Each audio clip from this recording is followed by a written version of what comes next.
Hello students, आप लोगों का स्वागत है मेरी इस यूट्यूब चैनल में। आज मैं आपको बहुत ही इंपॉर्टेंट टॉपिक ऑकलन डिफरेंशिएशन के बारे में पढ़ाऊंगा कि डिफरेंशिएशन हम कैसे करते हैं। किसी भी फलन का डिफरेंशियल करना है तो कैसे करेंगे, है ना। और डिफरेंशियल होता क्या है वास्तव में, डिफरेंशियल का लॉजिक क्या है, डिफरेंशियल का कॉन्सेप्ट क्या है। मैं आपको इस ऑकलन के बारे में पूरा आज मैं कॉन्सेप्ट पढ़ाऊँगा पूरा बेसिक से। तो इसके लिए आप इस वीडियो को लास्ट तक देखना, क्योंकि आज का जो टॉपिक है आपके लिए बहुत ही इंपॉर्टेंट है। क्योंकि यदि किसी भी टॉपिक का आपको कॉन्सेप्ट क्लियर नहीं होगा तो उस टॉपिक के बारे में आप कितना भी पढ़ो वो आपको बिल्कुल भी समझ में नहीं आएगा। तो मैं इस कॉन्सेप्ट को पूरा क्लियर करूंगा। ये मेरा ऑकलन का पहला पार्ट है। इसके बाद मैं दूसरा पार्ट में इससे रिलेटेड क्वेश्चन सॉल्व करूंगा। आज का जो लेक्चर है मेरा कॉन्सेप्ट है सिर्फ कि हम ऑकलन क्या चीज़ होता है, करते कैसे हैं, किस चीज़ से उसको रिप्रेजेंट करते हैं। ठीक, तो ऑकलन को समझने के लिए सबसे पहले हमें कुछ डेफिनेशन है उसको समझना पड़ेगा, क्योंकि डायरेक्ट हम ऑकलन को नहीं समझ सकते। किसी भी चीज़ को समझने के उसके लिए कुछ कुछ चीज़ें होती हैं जिसको समझना बहुत ही जरूरी है। तो चलो देखते हैं। अचर, सबसे पहले हम जानते हैं अचर पद किसको कहते हैं। यदि किसी राशि का मान गणितीय संक्रिया में नहीं बदलता, यदि मान लो हमारे पास कोई राशि दिया है ना, और उस राशि का मान जब हम मैथमेटिकली चीज सॉल्व करते हैं, गणित तो कुछ क्वेश्चन सॉल्व करते हैं, उसका मान बदलता नहीं है तो उसको हम अचर पद कहते हैं। जैसे कि 1 2 3 फिक्स है, वो कभी नहीं बदलेगा, है ना। चर किसको कहते हैं, जिसका मान बदलता है। जैसे कि व्यक्ति का उम्र समय के साथ बदल जाता है। कुछ देर के लिए मार्कर है, ये मार्कर मान लो 10 ग्राम है, तो आप 5 साल बाद भी मापोगे इसका वेट तो 10 ही ग्राम रहेगा। लेकिन आपका उम्र 5 साल बाद आपका उम्र वही नहीं रहेगा, तो आपका जो उम्र है वो चर है। और आप ये जो पेन का वेट है वो क्या है, अचर। तो जिसका मान बदलता है वो चर, नहीं बदलता वो अचर।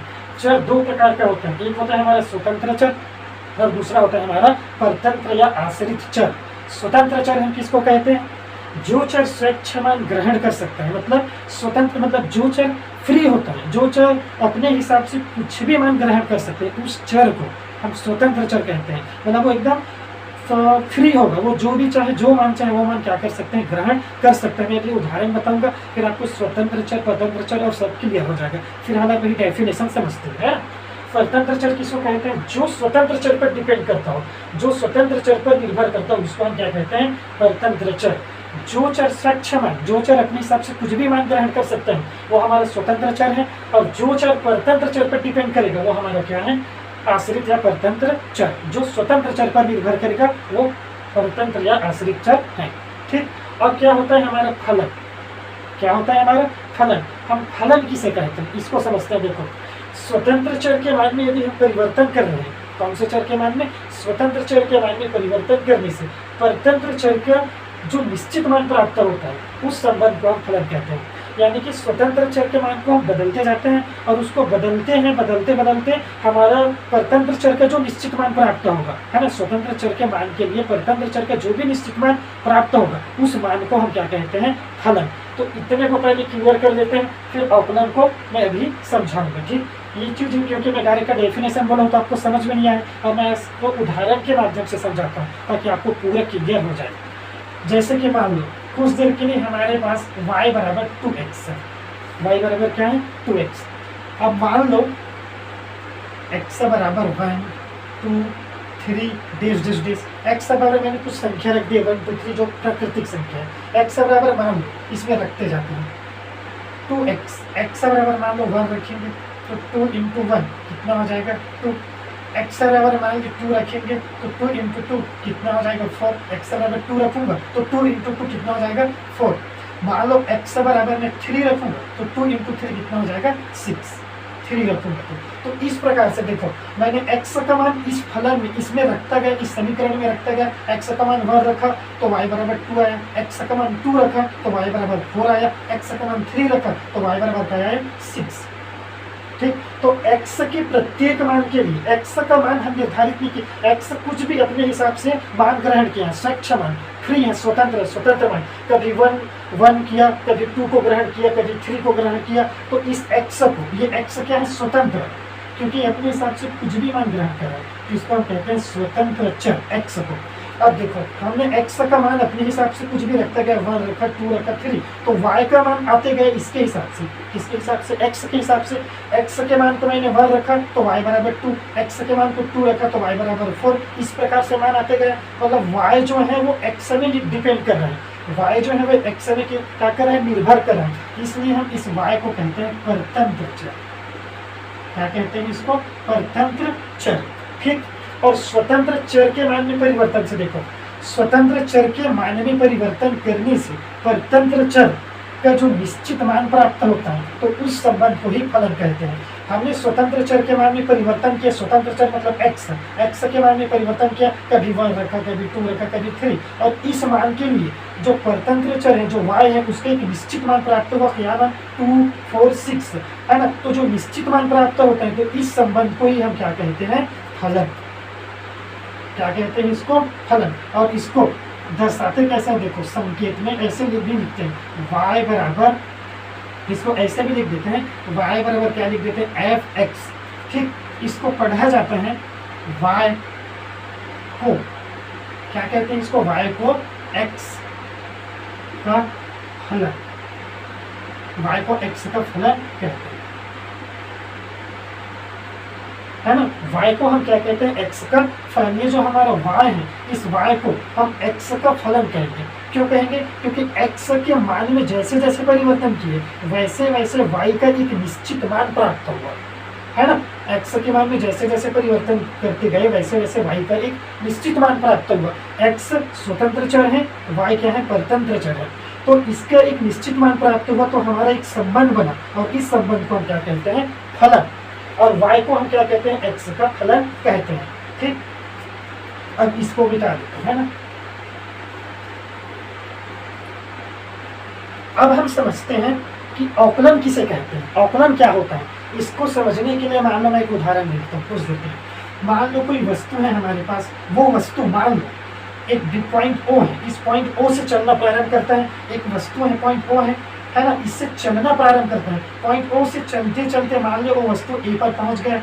जब वस्तु O से चलकर A में पहुंचा, तो मान लेते हैं इसका जो समय, इसको समय x, कितना टाइम लगा, इसको x टाइम लगा, है ना। मतलब O से A में पहुंचने तक इसका समय कितना x।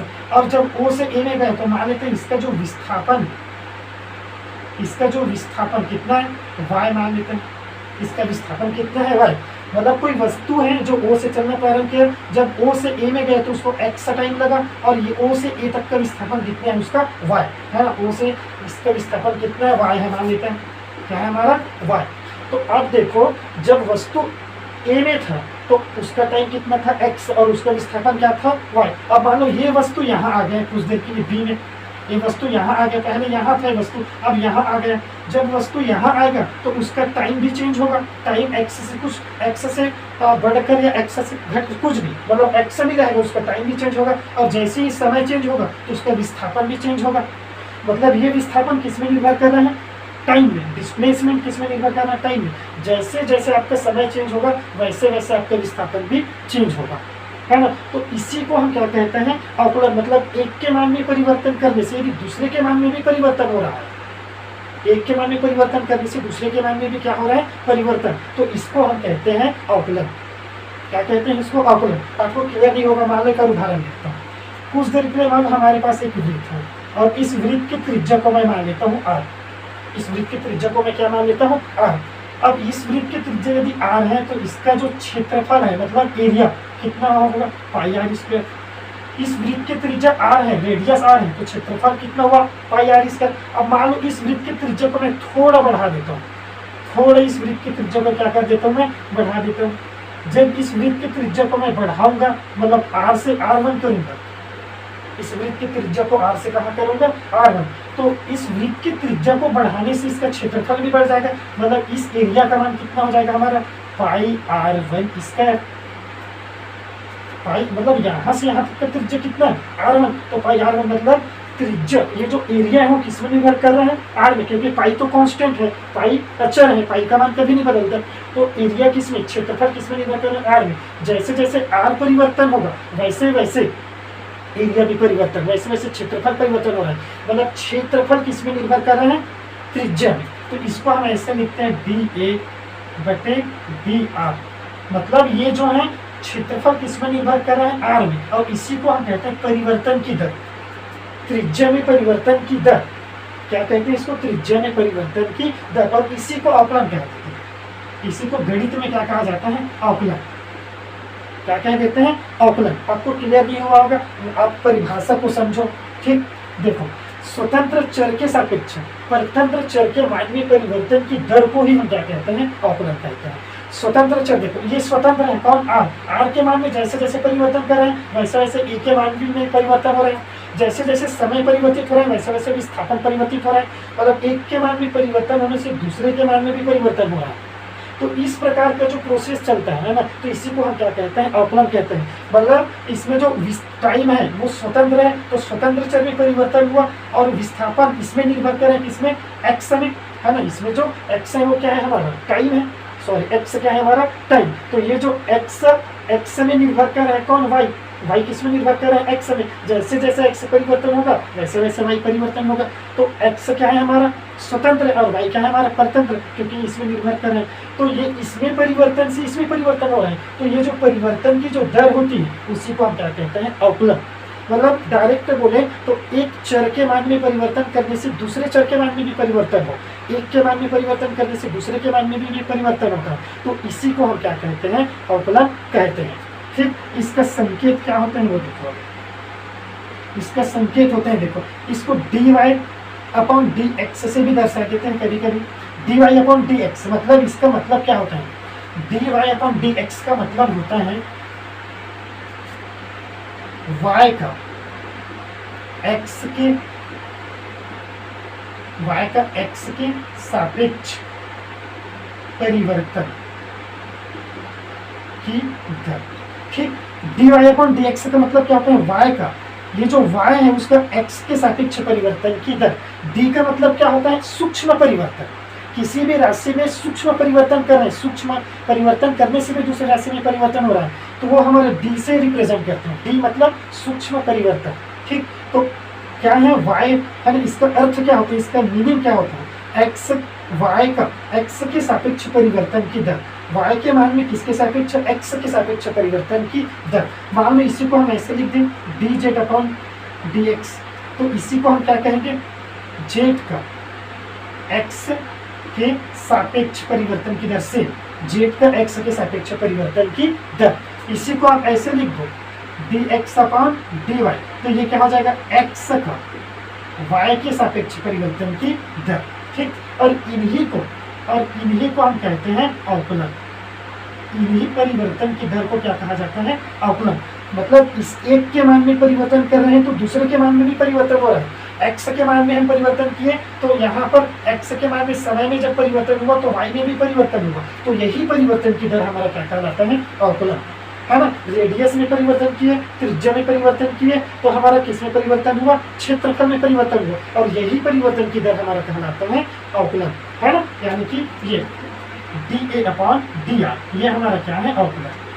तो एक के मान में परिवर्तन करने से स्वतंत्र चर के मान में यदि हम परिवर्तन कर रहे हैं और परतंत्र चर के मान में भी यदि परिवर्तन हो रहा है, तो उसी को हम कहते हैं अवकलन। तो ये अवकलन के सिंबल है, dy अपॉन dx लिख देगा, dz अपॉन dx लिख देगा, dx अपॉन dy। ये सब चीज कब लिखेगा वो मैं नेक्स्ट, अभी मैं जो नेक्स्ट वीडियो बनाऊंगा, नेक्स्ट दूसरा पार्ट, ये पहला पार्ट है, दूसरा पार्ट में मैं इससे रिलेटेड क्वेश्चन सॉल्व करूंगा, और कब dy अपॉन dx होगा, कब dz अपॉन dx होगा, कब dx अपॉन dy होगा, उसके बारे में मैं आपको पूरा इंफॉर्मेशन दूंगा नेक्स्ट पार्ट में। एंड अभी मैं क्या बताया हूँ, पूरा कॉन्सेप्ट बताया हूँ कि अवकलन क्या चीज़ होता है, कुछ इंपॉर्टेंट बेसिक वो आप अच्छे से समझ जाओ। फिर नेक्स्ट पार्ट में पूरे क्लियर इसका क्वेश्चन सॉल्व करेंगे, कब ऐसा होगा, कब ऐसा होगा, कब ऐसा होगा, ये पूरे चीज़ मैं आपको नेक्स्ट वीडियो में बताऊँगा। तो यदि आपको वीडियो अच्छा लगा हो तो अपने दोस्तों के पास शेयर करें, ठीक। और मैं नेक्स्ट जो पार्ट है अवकलन को जल्द ही लेकर आऊँगा और उसमें हम क्वेश्चन सॉल्व करेंगे। Thanks for watching.